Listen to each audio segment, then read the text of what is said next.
কথা বলবো, একটা হচ্ছে NaCl, একটা হচ্ছে জল। জলে আমি বলেছি যে বিশুদ্ধ জলের কিন্তু তড়িৎ বিশ্লেষণ হয় না, অ্যাসিড মিশ্রিত বা সামান্য ক্ষার মিশ্রিত বা যেরকম স্বাভাবিক জল আমাদের লবণ থাকে সেই জলে তড়িৎ বিশ্লেষণ হয়। আর একটা পড়বো আমরা কপার সালফেট। এই তিনজনের তড়িৎ বিশ্লেষণ পদ্ধতিটা আমরা দেখবো। বইতে এই তিনজনের কথাই আছে। এবার এটা হচ্ছে তোমার Na+ আর Cl- এ ভাঙবে কারেন্ট দেওয়ার সাথে সাথে। এবার এখানে কিভাবে ভাঙবে, H+ আর OH-। আর কপার সালফেট কিভাবে ভাঙবে, Cu+2 আর সালফেট এক একটাই -2। এই যে যতগুলো প্লাস ততগুলো মাইনাস কিন্তু ব্যালেন্সড হবে। এরপরে কি হবে, NaCl এর মধ্যে A হচ্ছে তোমার ক্যাটায়ন আর A অ্যানায়ন। এটা হচ্ছে ক্যাটায়ন, এটা অ্যানায়ন, এটা ক্যাটায়ন, এটা অ্যানায়ন।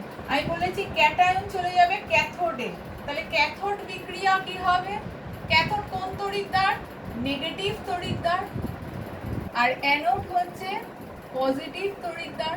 তাহলে অ্যানোড বিক্রিয়া কি হবে, Na+, এখানে গিয়ে কি করবে, Na+, এর ইলেকট্রন লাগবে, Na হবে, Na এসে এখানে জমবে সোডিয়াম।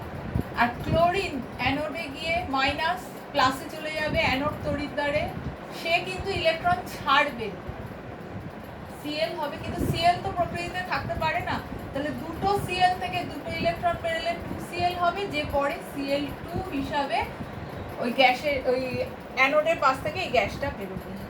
হাই এখানে ক্ষেত্রে কি হবে, H+, এটা ক্যাথোডে, ক্যাথোডের বিক্রিয়াতে H+ কি হবে, ইলেকট্রন নেবে, H তৈরি করবে, কিন্তু H ও প্রকৃতিতে থাকতে পারে না, 2H+, 2E, দুটো H করবে, পরে H2 হিসাবে এই গ্যাসটা কোথায় মুক্ত হবে, ক্যাথোডের গা থেকে পাওয়া যাবে।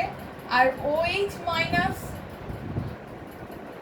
এই ইলেকট্রন ছাড়বে, ছেড়ে OH হবে, কিন্তু OH বলে কিছু জিনিস প্রকৃতিতে এক্সিস্ট করে না, দেখা গেছে 4টে OH করলে 4OH, সেখান থেকে পাওয়া যাবে দুটো জল আর একটা অক্সিজেন গ্যাস। ব্যালেন্স করলে এটা আসছে, এটা 2 আর এটা 2, 4, 4টে OH।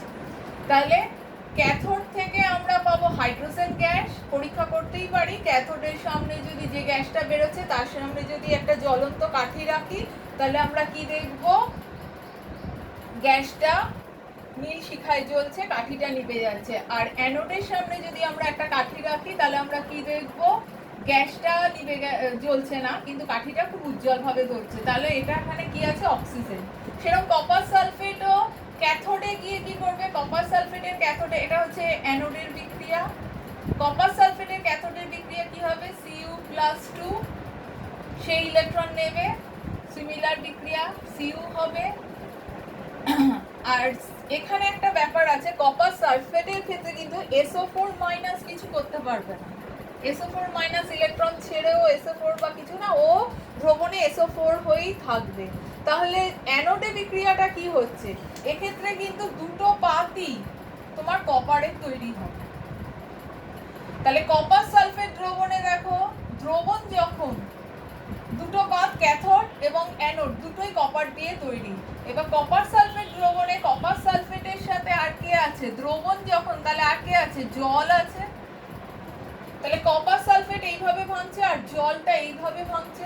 এবার দুটো প্লাস চার্জ আসছে, একটা H+, Cu+, দুজনের মধ্যে কম্পিটিশন হবে, এ বেশি তড়িৎ ধনাত্মক এর থেকে, তাই জন্য এ পজিটিভ চার্জটাকে রেখে দিতে পারবে, এ অতটা পারবে না, এ কি করবে, জিতে যাবে কম্পিটিশনে, ও এসে কি করবে, এর আগে এ এসে ক্যাথোডে মুক্ত হবে, এই বিক্রিয়াটা ঘটবে, এইটা ঘটবে না, এটা জল হিসাবেই থেকে যাবে।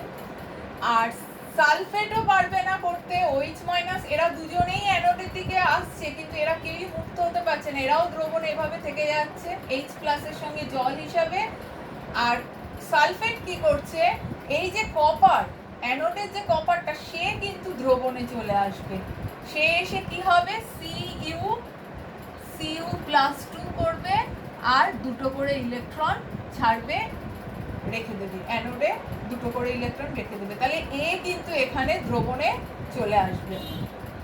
তাহলে ক্যাথোডে গিয়ে কপার মুক্ত হবে আর অ্যানোড থেকে কপার ক্ষয়ে আসবে, এটা ভুল দেখিয়েছি, অ্যানোড থেকে ক্ষয়ে আসবে, অ্যানোড থেকে কপার ক্ষয়ে দ্রবণে আসবে আর ক্যাথোডে গিয়ে কপার জমা হবে, যতটা জমা হবে ততটা এখান থেকে ক্ষয়ে আসবে।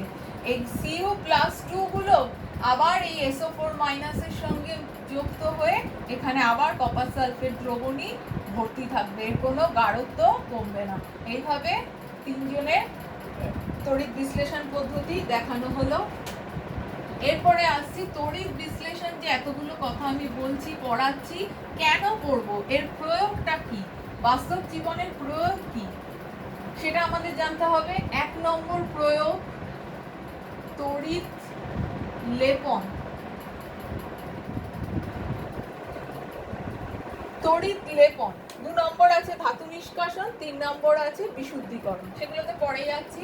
আগে হচ্ছে তড়িৎ লেপন। তড়িৎ লেপন আমরা কিভাবে করি, কোনো জিনিসের ওপর, যেটা ধরো বেশি সক্রিয় একটা ধাতু, যে বাতাসে রাখলেই সেটা ক্ষয়ে যাচ্ছে, বিক্রিয়া করে ফেলছে, যেমন লোহা মরচে পড়ে যাচ্ছে, তামা, পিতল, এগুলো বাতাসে রাখলেই পিতলের গায়ে একটা আস্তরণ পড়ে যাচ্ছে, বাতাসের সাথে বিক্রিয়া করে একটা কিরকম কালারটা নষ্ট হয়ে যাচ্ছে, এগুলোকে ঠিক রাখার জন্য বা অন্যান্য উদ্দেশ্য, যেমন আমরা একটা জিনিস জানি যে আমরা গয়না পরি, সবসময় আমরা খাঁটি সোনা বা খাঁটি রূপোর গয়না পরতে পারি না, আমরা অনেক সময় প্লেটেড গয়না পরি, ওপর দিয়ে তড়িতের সাহায্যে ওপরে একটা, ভিতরে পিতল থাকে, ওপরে একটা সোনা বা রূপার কোটিং বা লেপন করে দেওয়া হয়, যাতে জিনিসটা একটু মজবুত হয় এবং সেটা কি হয়, তোমার দামে অনেকটা সস্তা হয়ে যায়।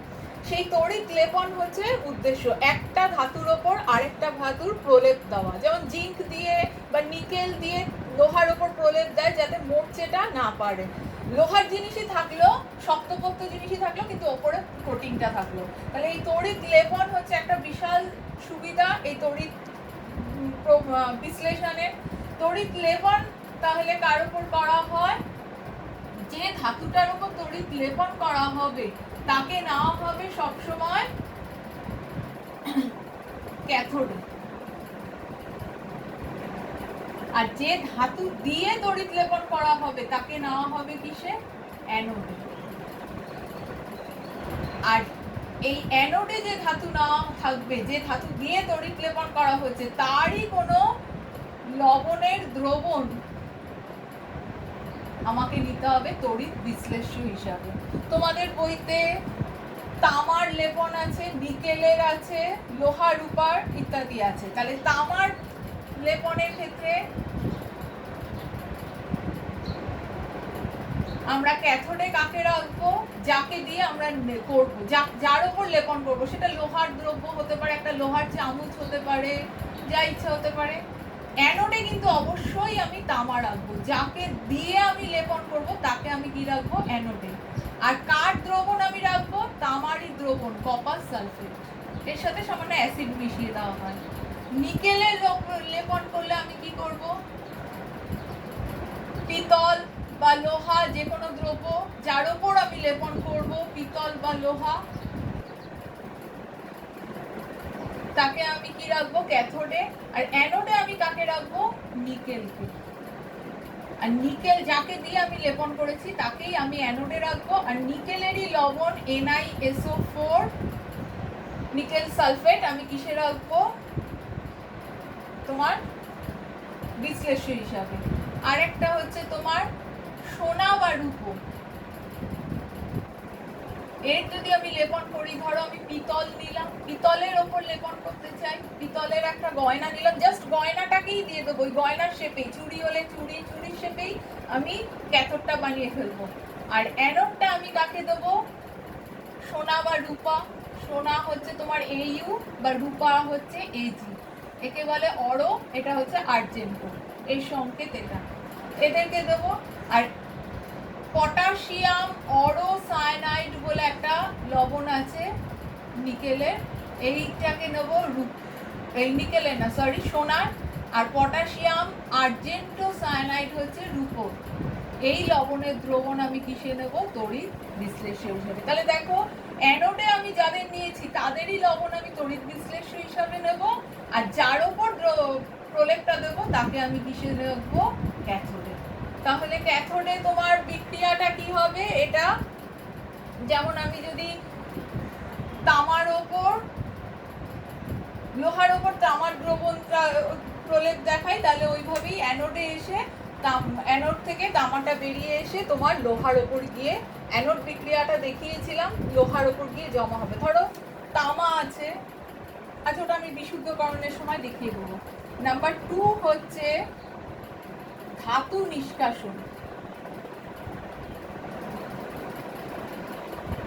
ধাতু নিষ্কাশন যেগুলো খুব সক্রিয় ধাতু, যেমন সোডিয়াম, অ্যালুমিনিয়াম, পটাশিয়াম, ক্যালসিয়াম, এই পদ্ধতিতে ধাতু নিষ্কাশন করা হয়। ধাতুর কোনো আকরিক নাও হয়, আকরিক ধাতুবিদ্যায় পাওয়া যায়, যেমন আমাদের এক্সাম্পল বইতে দিয়েছে অ্যালুমিনিয়াম। অ্যালুমিনিয়ামের প্রধান আকরিক হচ্ছে তোমার অ্যালুমিনা Al2O3, এটা 60% মতো নেয়। ক্রায়োলাইট একটা আছে, এরই আকরিক 20% নেয়, সেখানে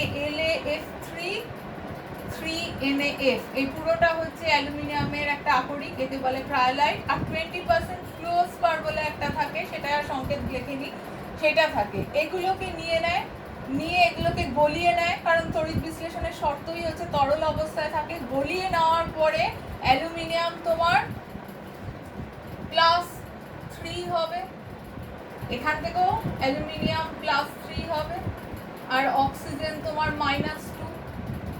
ব্যালেন্স করার জন্য এখানে দুটো অ্যালুমিনিয়াম, দেখো 2, আর এখানে 3টে অক্সিজেন। এই টোটালটা সমান হবে 3 দুগুণে 6, এটা 3 দুগুণে 6। এখানেও AlF3 তে L+3 আর F3F-, এটাও +3, এটাও -3। এই টোটাল প্লাস আর টোটাল মাইনাস কিন্তু এক হবে, এইভাবে ভেঙে যাবে। এই যে প্লাস ক্যাটায়নগুলো গিয়ে কোথায় জমা হবে? ক্যাথোডে গিয়ে জমা হবে। ক্যাথোডে গিয়ে জমা হলে সেই ক্যাথোড থেকে অ্যালুমিনিয়ামকে নিষ্কাশন করে নেওয়া যাবে। আর 3 নম্বর হচ্ছে বিশুদ্ধীকরণ।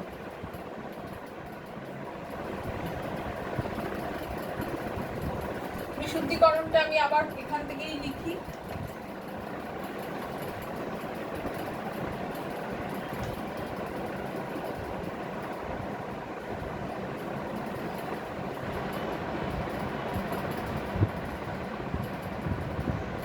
বিশুদ্ধীকরণের ক্ষেত্রে ধরো আমি একটা তামাকে বিশুদ্ধ করব, তাহলে অবিশুদ্ধ একটা তামার পাত নেব আর একটা বিশুদ্ধ তামা নেব। অবিশুদ্ধ তামার পাত তোমার অ্যানোডে থাকবে, আর বিশুদ্ধ তামাটা কোথায় থাকবে? ক্যাথোডে। অ্যানোড হলো প্লাস, ক্যাথোড হলো মাইনাস। আর এখানে আমি কি নেব? কপার সালফেটের দ্রবণ। লেপন করার সময়ও এরকম, তামা দিয়ে লেপন করলেও অ্যানোডে তামা থাকবে আর কপার সালফেটের দ্রবণ থাকবে। কি করি লেপনটা? তখন এখানে আমি যার ওপর লেপন করব সেই ধাতুটা রাখবো, তখন এখানে আর তামা রাখবো না, এখানে তোমার লোহা রাখবো বা অন্য কিছু রাখবো, যার পিতলও রাখতে পারি, যার উপর প্রলেপটা দেবো। কিন্তু অ্যানোডে সবসময় তামা থাকবে, যদি লেপন করি বিশুদ্ধীকরণের সময়ও তামা থাকবে, আর তামার তোমার জলীয় দ্রবণটাও থাকবে, তামার লবণ। তাহলে ক্যাথোডে কি হবে? তামা এই Cu+2 আর SO4-2 তে ভাঙছে। প্রথমে এইটা ভাঙবে, কপার সালফেটটা, এই জিনিসটা ভাঙবে। এ ছুটে যাবে কার দিকে? ও প্লাস, ও ছুটে যাবে কোন দিকে? ক্যাথোডের দিকে। এই ক্যাথোডের দিকে চলে যাবে, কারণ ক্যাথোড হচ্ছে নেগেটিভ চার্জ, এই যে ক্যাথোড, এই দিকে চলে যাবে, এইটা ক্যাথোড, আর এটা হচ্ছে তোমার অ্যানোড। তাহলে এই কপার সালফেটের Cu+ গুলো সব এখানে চলে আসবে। এখানে এসে কি হবে? মুক্ত হবে কিভাবে? Cu+2 দুটো করে ইলেকট্রন নেবে। কোথা থেকে ইলেকট্রন পাচ্ছে? এখানে অলরেডি ইলেকট্রন আছে, কারণ এটা ব্যাটারি নেগেটিভের সাথে যুক্ত। তৈরি হবে কি? Cu। এখানে এসে সে জমা হচ্ছে, আর SO4 মুক্ত হতে পারবে না, OH- মুক্ত হতে পারবে না, আগেই বলেছি। তাহলে মুক্ত হবে কে? এই অ্যানোড থেকে কপার বেরিয়ে আসবে, অ্যানোডের কপারটা বেরিয়ে আসবে, ক্ষয়প্রাপ্ত হতে থাকবে। অ্যানোডের কপার বেরিয়ে এসে তোমার করবে কি? Cu+2 প্লাস দুটো ইলেকট্রন এখানে,